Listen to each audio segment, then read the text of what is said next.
बॅगमध्ये ताज्या वस्तू ताज्या ठेवा. प्रत्येक गोष्टीची सुरुवात करताना त्याची गरज जितकी अधिक तितकी ती वस्तू ताबडतोब तयार केली जाते. हे सूत्र बहुतेक नवनव्या गोष्टी ज्या रोजच्या वापरातल्या आहेत त्यांच्या निर्मितीबाबत खरे ठरते.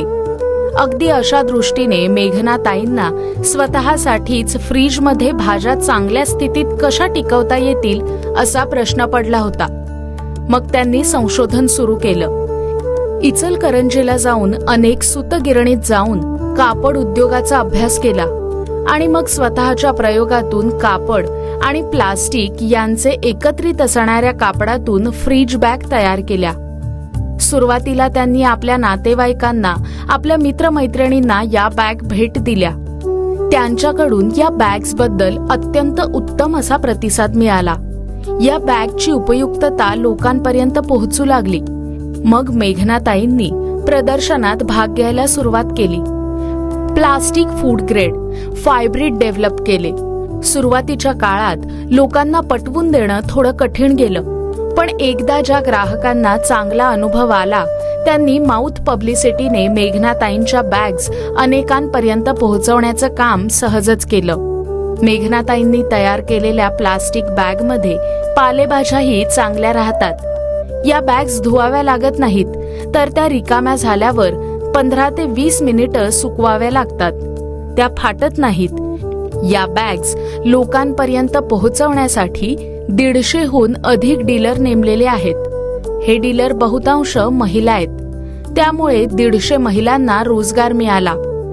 चांदीच्या वस्तू अनेक ठिकाणी हवामानामुळे काळ्या पडतात. तशा त्या काळ्या पडू नयेत म्हणूनही मेघनाताईंनी एक विशिष्ट प्रकारची बॅग तयार केली आहे. याचं कापड त्यांना कापड तयार करणाऱ्या शासकीय संस्थेकडून मिळतं. त्यामुळे आता मेघनाताईंनी शासनासोबत MOU केलाय. त्यांच्या बॅग काही भाजीवालेही ठेवतात आणि त्यांच्या ग्राहकांना देतात.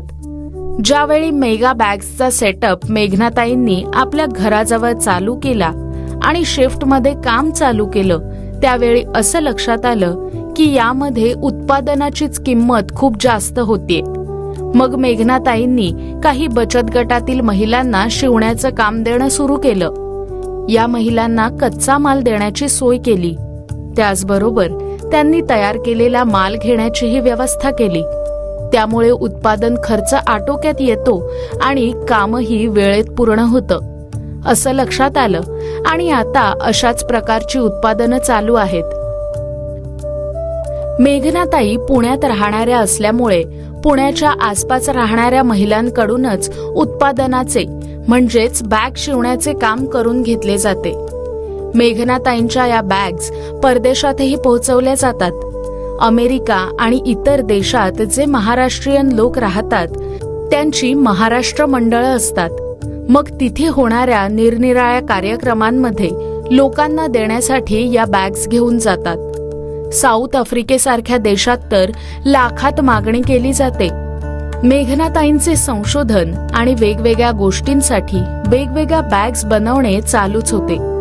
म्हणूनच 2014 मध्ये व्हेजिटेबल फ्रीज बॅग बनवली, 2015 मध्ये फ्रीजर बॅग, तर 2016 मध्ये अँटी टर्निश सिल्वर बॅग आणि 2019 मध्ये ॲक्सी ग्रो बॅग बनवली. आणि त्या वेळेपासून अशी 4 वेगवेगळी उत्पादने बाजारात आहेत. त्यांच्या प्रत्येक उत्पादनापूर्वी खूप संशोधन केले जातेच.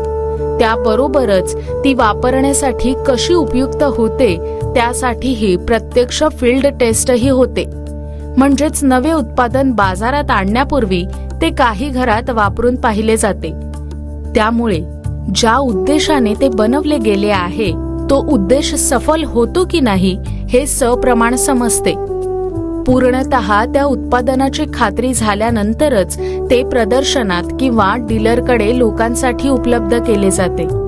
ज्यामुळे त्याबद्दल मेघनाताई आणि त्यांचे डीलर 100% खात्रीपूर्वक ग्राहकांना खात्री देऊ शकतात. आजकाल बऱ्याच महिला सोन्याप्रमाणेच मॅचिंगच्या पद्धतीने वेगवेगळे अत्याधुनिक आर्टिफिशियल दागिने सर्रासपणे वापरतात. त्या दागिन्यांना पाणी, घाम लागल्यानंतर तसेच बॉक्समध्ये ठेवल्यावर त्यांच्यावर काही निराळा परिणाम होतो. कधी ते काळे पडल्याने वापरता येत नाहीत. पण हे आपण मेघनाताईंनी तयार केलेल्या अँटी टर्निश बॅग्समध्ये ठेवले तर ते दागिने चांगल्या प्रकारे राहतात आणि अनेक दिवस आपण वापरूही शकतो. थोडक्यात एवढंच सांगता येईल की तुमची जी गरज आहे ती पूर्ण करणारी बॅग मेघनाताईंच्या उत्पादनात नक्कीच मिळेल. एकदा या बॅग्स वापरल्या की अगदी निश्चिंतपणे आपल्या गरजा भागवू शकता. आपल्या आसपास त्यांचे डीलर असतील तर या बॅग्स मिळवणे अगदी सोपं आहे. या बॅग्स आधी आपण वापरा आणि मग मैत्रिणींना भेटही द्या. उपयुक्त गोष्ट दिल्याचं समाधानही मिळवा. मेघनाताई बंगाळे. दूरध्वनी क्रमांक 88 88 82 98 69. पु ल देशपांडे महाराष्ट्र कला अकादमीमध्ये दृकश्राव्य माध्यमांच्या व्यावसायिक प्रमाणपत्र अभ्यासक्रमांना सुरुवात. सांस्कृतिक कार्य विभागाअंतर्गत पु ल देशपांडे महाराष्ट्र कला अकादमी, प्रभादेवी येथे महाराष्ट्र राज्य कौशल्य विकास